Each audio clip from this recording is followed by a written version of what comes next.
Hello, mga ka-wiggles giggles! Happy New Year! Welcome to my 2026 New Year celebration.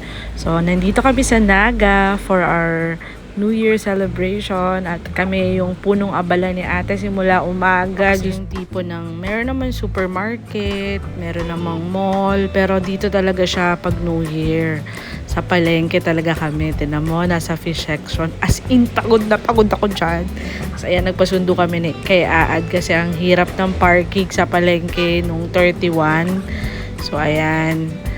So, after na malengke, yung may mga hindi pa nakuha, si Je naman ay nagpasama sa amin sa grocery. So, ayan. Kumain na kami, nabot na kami ng lunch. Yun yung wish niya, kumain sa turo-turo na libre siya. So, tagal niya na yung pinaglilihian yung turo-turo. Ayan. So, nag-ano kami, Robinsons, nag-Metro, kung saan-saan na kami napadpad para sa mga ganap-ganap. So, andyan si Uncle Nuno. Ayan, nagluluto sila. Sila yung mga dessert, kanya-kanyang putahe pag New Year talaga eh. So, ayan, gumawa ako ng baked salmon. First time ko siyang gawin. Tapos, ito yung request ni Je. Hanap ng beef kasi yun talaga yung request niya. So, yun. Ito naman, thank you Lord at masagana ang aming New Year. Madami kaming handa. Salamat Lord sa lahat ng provision ng 2025. Ayan, Happy New Year sa lahat. First time namin magpa-fireworks. First time kong bumili ng fireworks talaga. So, salamat Lord sa provision at nakabili kami ng panghanda at pang fireworks dito. Thanksgiving na rin to. Kompleto kami. At eto yung time na nagtatais si Mama. So, very quick lang yung ano niya dyan. Balik siya ulit sa CR. Nakakatawa kasi alam mo yung 5 seconds na lang tapos nasa CR pa siya. Pero okay lang. Thank you pa rin sa lahat ng mga blessings na dumating sa amin ngayong 2025. Diba? Kompleto kami. Salamat Lord. At healthy po ang lahat.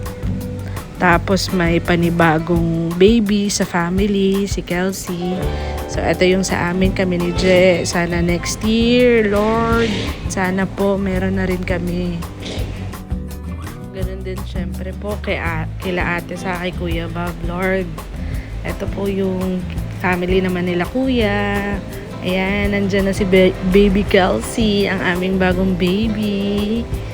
Si Kelsey, sabi ni Tito Je. So, ayan, syempre nandyan pa rin si Yana, si Ken at si Ate Tin. At yung special guest namin this year ay si Uncle Nono. Nandito siya sa amin para makaselebrate ng New Year. Thank you Lord sa mga pinalumbot mong puso. Maraming salamat. Ayan si Mama pilit na pilit yung smile kasi asama nung pagka-chan niya dyan eh. Kumain kasi ng chocolate.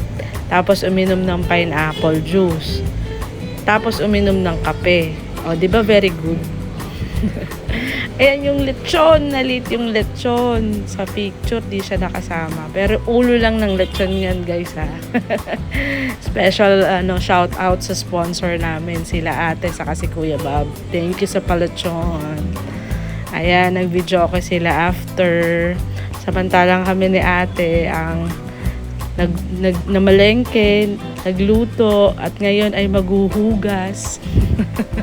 Pero bago ang lahat ay magpipicture muna tayo. Picture muna tayo sa ating special guest of honor. Diba? Aming straight from Nabwa. Diba? Na-ambush namin to eh. Yan nakita nyo yung mga hugasin dun sa lababo. Ayan, the next day, uwi na agad kami ng Las Piñas para makaselebrate naman dun sa mga nasa Las Piñas. So, thank you Naga sa masayang December celebration. Nag-enjoy kaming lahat. Sana nag-enjoy din kayo. So, may mga hindi pa ako nabigyan ng Christmas gifts. Yung mga Ano daw, ito, yung mga Gen Z daw. Kasi puro daw bata yung mga binigyan ko. So, ayan. Huling hirit sa New Year. So, pupunta sila sa cafe. Ano ba yun? Marlina. Ayan, mga nanghihirit ng kape-kape. So, ayan, nag-billiards ang mga lola.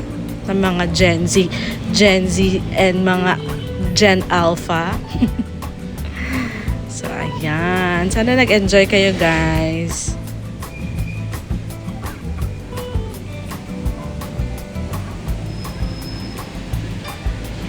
Ayan, si Ket at saka si Ate Yana, 'di ba? Dalaga na at binata. Ayan. So, andito rin yung ating special guest from Iloilo, si Dave, saka si Ryan pala ay nakasama din. So, pinasyal din nila. So, nag-bonding ang magpipinsan. So, yun lang. At Kelsey says, Happy New Year to everyone. Wishing 2026 a cup full of kindness, peace, happiness, strength, joy, love. Basahin nyo na lang kompleto. Okay? Happy New Year! Wiggles out!